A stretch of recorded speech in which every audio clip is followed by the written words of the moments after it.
Good afternoon, everybody, and a very warm welcome to Stoke-on-Trent College and to our fabulous Remembrance event. I would especially like to welcome today some esteemed guests, our Deputy Lord Lieutenant, our Deputy Mayor, Councillor Elliott, our Chair of Governors and members of our governing body, and of course our valued partners from schools, the voluntary sector, community sector and business. We're also very privileged today to have some special guests on our front row here from our Tri-Services charity in the city. We have some esteemed veterans with us today who have their own stories to share. A warm welcome to you. And also to Corporal William Taylor, who has been working with our students in public services on all things to do with the armed services.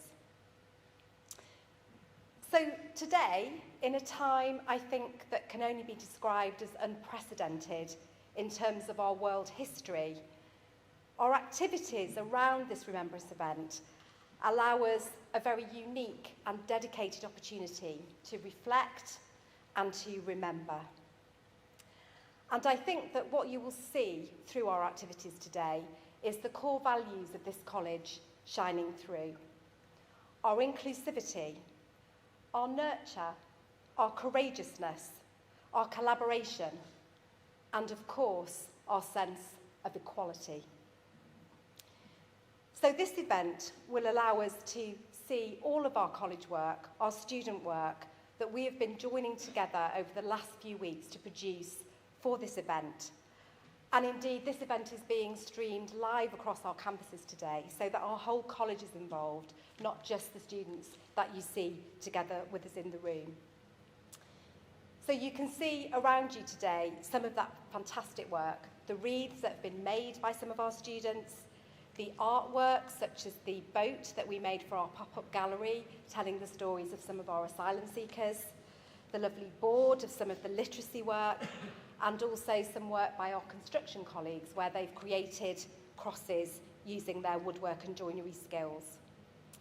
And earlier this year, we also signed the Armed Forces Covenant, which is in support of staff who we will take on into our college, giving them fantastic careers. This weekend, I'm also proud to say that our college will be represented at the Cenotaph in the city, led by our student governor, Mekdes.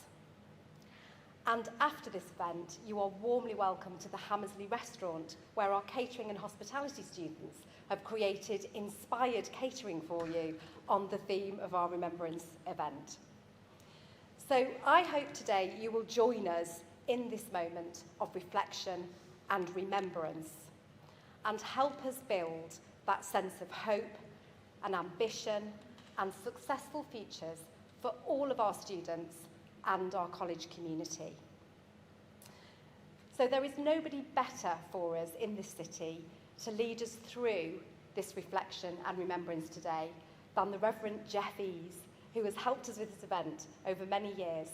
And I'd like to very much warmly welcome him to the stage. Thank you, Jeff.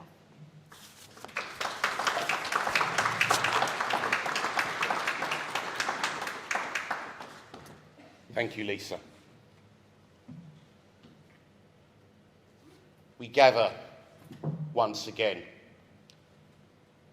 And as we already know, we do so under the shadow of a world which is stretched, broken, fractured. Fractured in many ways that we could not yet imagine. Broken in places which we thought were whole. So every remembrance, and particularly this one in any given case, challenges us to pause, to reflect, to think, to hesitate, but equally to recognise that which has gone before us in order that we can be here today to do exactly this. So in a moment, ladies and gentlemen, you are going to hear words of old spoken by those who are young. Women and men of this college, of this campus, of this space, drawing from the wells of history, to speak and to hopefully pierce the present. And in doing so, maybe allow us to recognize that the blood that has been spilled in lands foreign have been done so to hopefully give us a sense of peace at home, a peace we cannot, should not, never, ever take for granted. So what do I ask of you today? For those who are to come forward, please be patient. Allow them in their bravery and their courage to stand before you, to say the words that I hope can begin to have an effect and to challenge us to heal. So what do I ask of you today? That which you will see upon our screens will remind you of the efforts that have gone on in this place to recognize the reality of the world that we live in. Our common humanity, but the difference therein. What do I ask of you today? That when we are called to remember them, we do so. Not as ghosts that haunt us, but as men and women that drift in and around and between us. For a question I often pose, for without them, who are we? What do I ask of you today?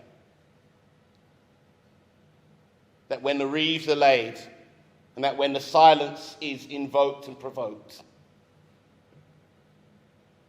that maybe for a moment we can quiet the whispers of war and maybe have the proclamation of peace.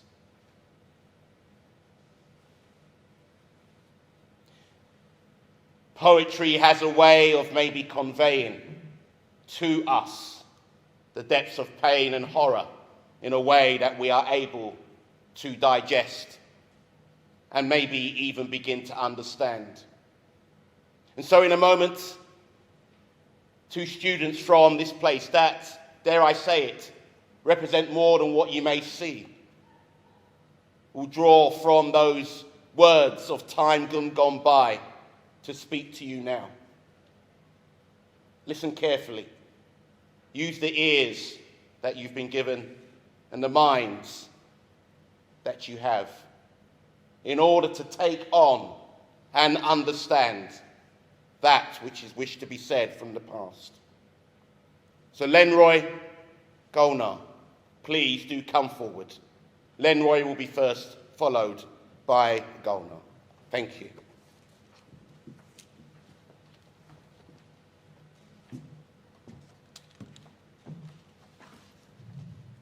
Forget us not, for we made our pledge for you, gave heart and mind and life for peaceful times. For us not, our cause for England's sake, look to those foreign fields upon our endless graves. Forget us not when thoughts of England flow, when in the fields the abundant poppies grow. For life gave life as of the scattered seed, and this is our sacrifice in England's times of need.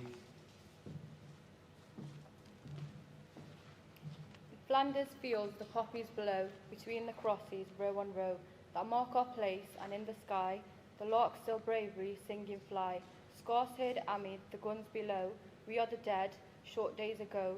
We lived, felt dawn, saw sunset glow, loved and were loved, and now we lie in the Flanders fields. Take up our quarrel with the foe, to you from failing hands we throw. The torch be yours to hold it high, if ye break faith with us who die.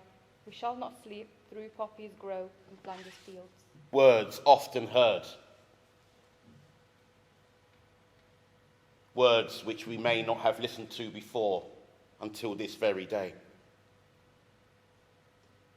For those who wrote those words, saw the horror of war in a way most of us who sit here, I pray, may never experience.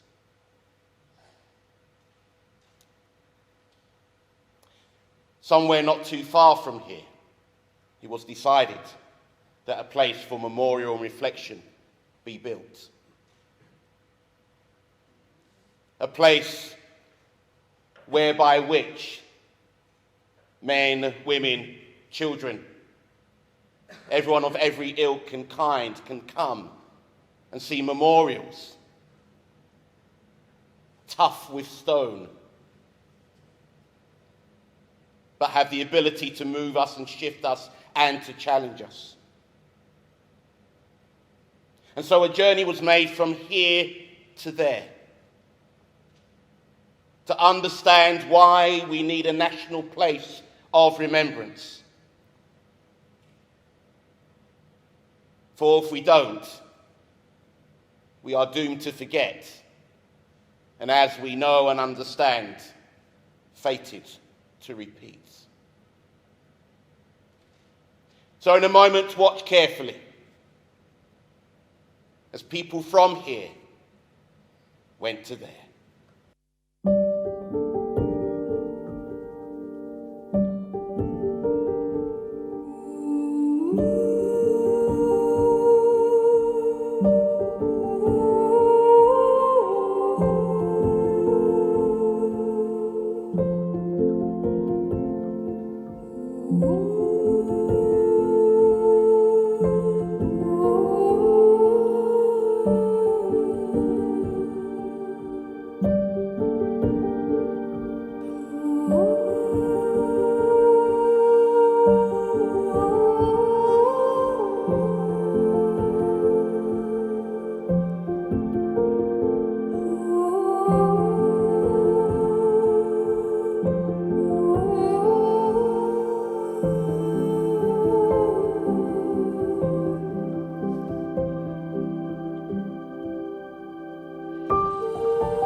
Names unknown to most of us, but known to the families that let them go. Known to the gods who carried them over the threshold of time. Known to the mothers that bore them. Known to the fathers that helped create them.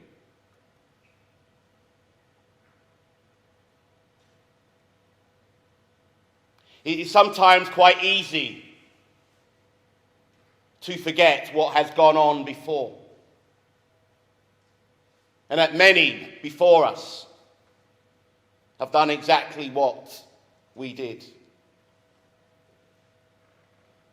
They would live, love and care and hope until the call of a nation drafted them into a place and position which they themselves never created. And some of their lives extinguished on fields far away from here.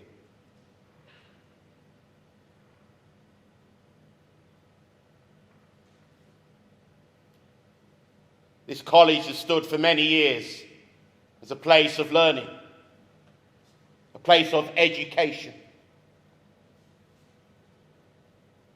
And a number of years ago now, those who came here were asked by their country to hold back the tide of destruction to the point that their own destruction was certainly something the country counted on.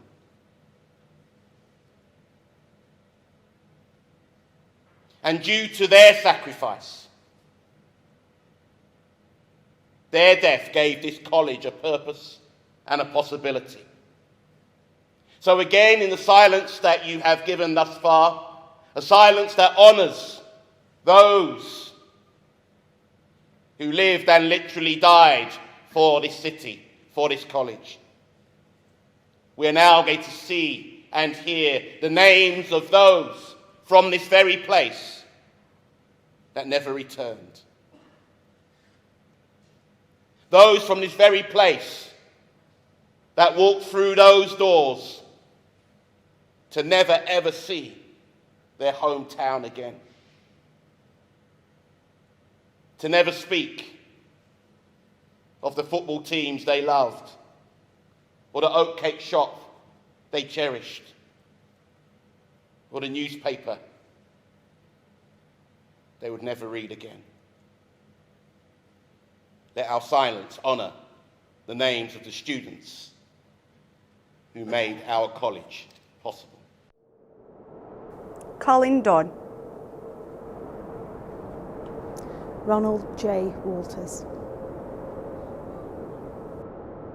Reginald R. Frost. Daniel H. Gator. Eric K. Mackinson. Ronald Moyes. George Parker. Arthur J. Pierce. Reginald Simcox.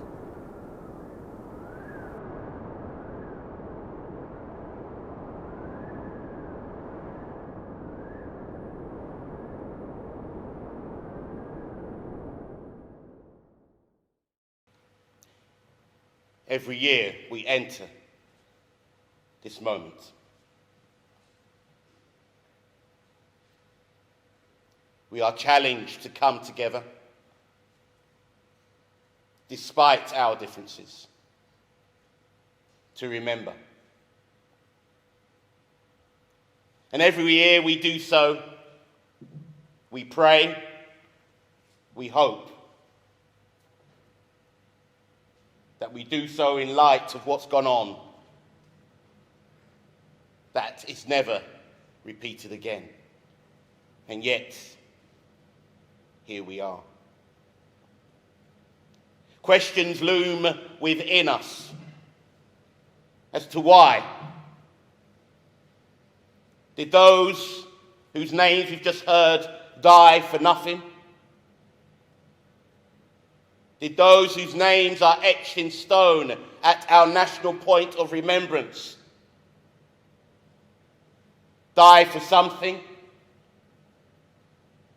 And yet again, our humanity somehow struggles to see the value of the other in a way whereby which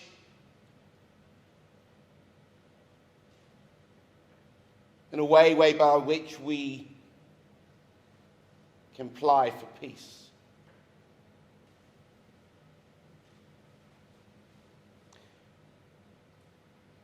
But we have to remember. Why? Because women and men have died for something. They put their lives on the line so that we have the opportunity to live, and hopefully in places and spaces which at first may seem innocuous, we can begin to parade for peace. For if those names that we've just heard are to be anything to us, then we, in a place like this college, in a city such as this, we must parade for peace. Our differences will always be there, for that's what makes us human. The way we believe, the way we love, the way we care. Our differences are there. Why? So that we can recognize the contrast of hope, that we are not all the same. But our hearts beat and our blood runs red, regardless of who we are. So therefore, we must parade for peace. It is the darkest and gravest challenge of our time. But if those lives are to mean anything, we must at least try. That's why we have to remember, regardless of whatever is going on. Whether the sun shines or the rain pours, we must remember, we cannot forget.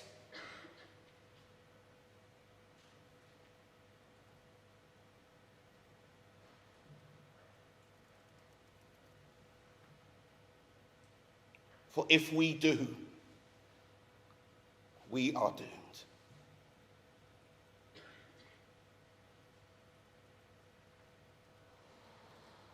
Those names we heard, you can imagine. Just like me and you, they would have been going around their daily and ordinary business. Lands far away from them, with cities they never knew, began to call their name. Mothers would have stood at the door, wishing their sons well, knowing they may never ever see them again. Imagine that.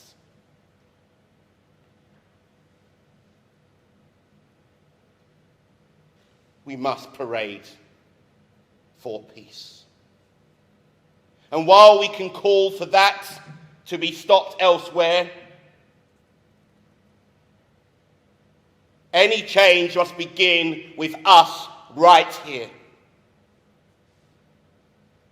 By who we are and what we profess to be. Even in our darkest moments, we can be a light that can shine right here in Stoke-on-Trent. For if we remember rightly and we remember well, we can parade for peace, so that those lives are not given up in vain, but laced with hope. For the question I ask is, when I cross over and meet them again, they will ask me, what did you do when we did what we did? When our blood ran on foreign soils, did you forget to the point that we did not exist? But the question again becomes, who are we if not for them? We are charged to honour them. We are charged to parade for peace, even when our own hearts may be at war. That is why we remember. That is why we cannot forget. It's hard. It's difficult. And our opinions, be they what they may hold us hostage, lest we suffocate others with them.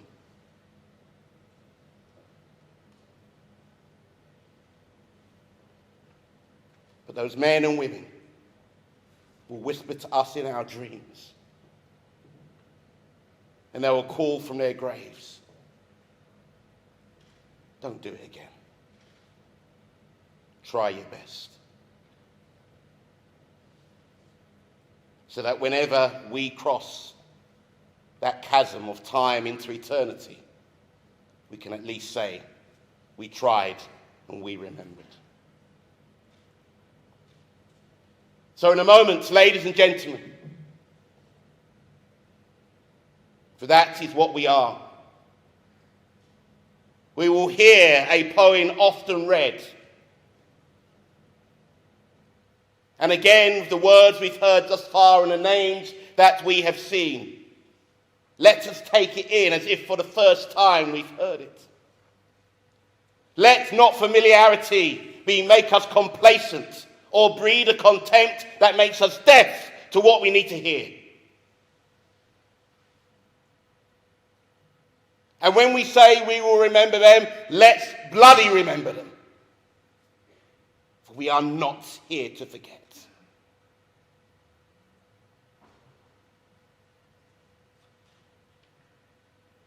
And when we hear that last post, we don't stand with an arrogant pride, but we stand with a gratefulness, for we stand on the shoulders of sacrifice.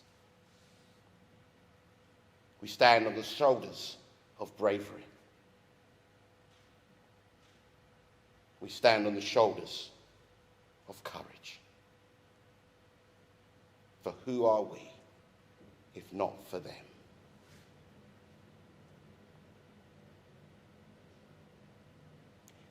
If you're able to stand, can we please do so? Razak, please come forward.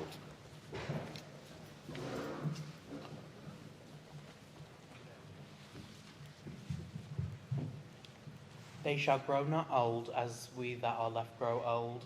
Age shall not weary them, nor the years condemn. At the going down of the sun, and in the morning, we will remember them. We will remember them.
Mementos that remind us of sacrifices made will be laid in a moment. Please, as you've done so well so far, honour this ritual as you remain in silence as wreaths are laid.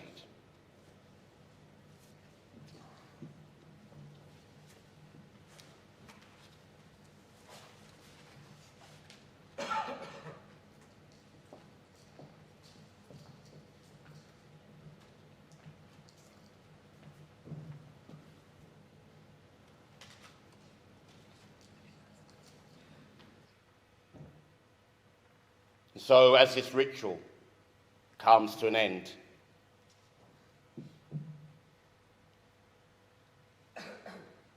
we recognize that as we gather together, our hearts and minds singing a chorus of unison, we parade for peace. As our ritual ends and life begins once again anew, let us remember this moment for what it was and what it can do to us in the future.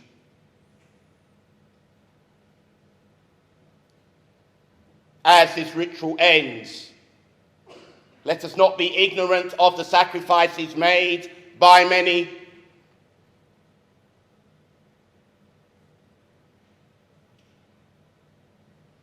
but let us carry within our hearts a gratefulness and a hope.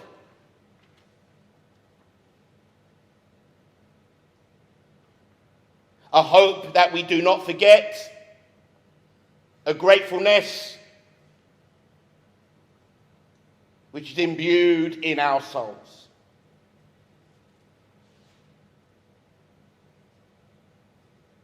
As this ritual ends, let our lives honour the deaths that have been given so that we can breathe the air that we do.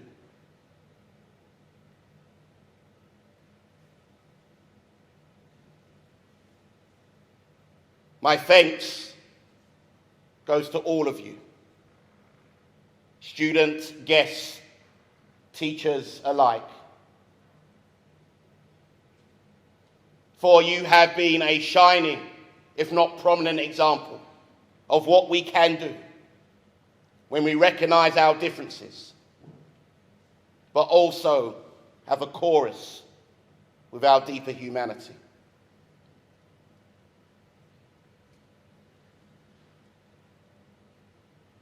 So let this moment be a point of understanding. For as we gather beyond this place, let that which has been laid, that which has been said, rest upon our hearts and equally in our minds. Honour those who have gone before. Stand on the shoulders of those we have honoured today. But let their ghosts not haunt us. Let their ghosts teach us, inform us, and maybe even cry for us, so that those ghostly tears can move us from a place of conflict to a state of conciliation and conversation. Ladies and gentlemen, thank you. In a moment, we will be paraded out, and then if you just wait as you are, you'll be then directed to confer and to gather and to talk in freedom with other guests. Thank you all.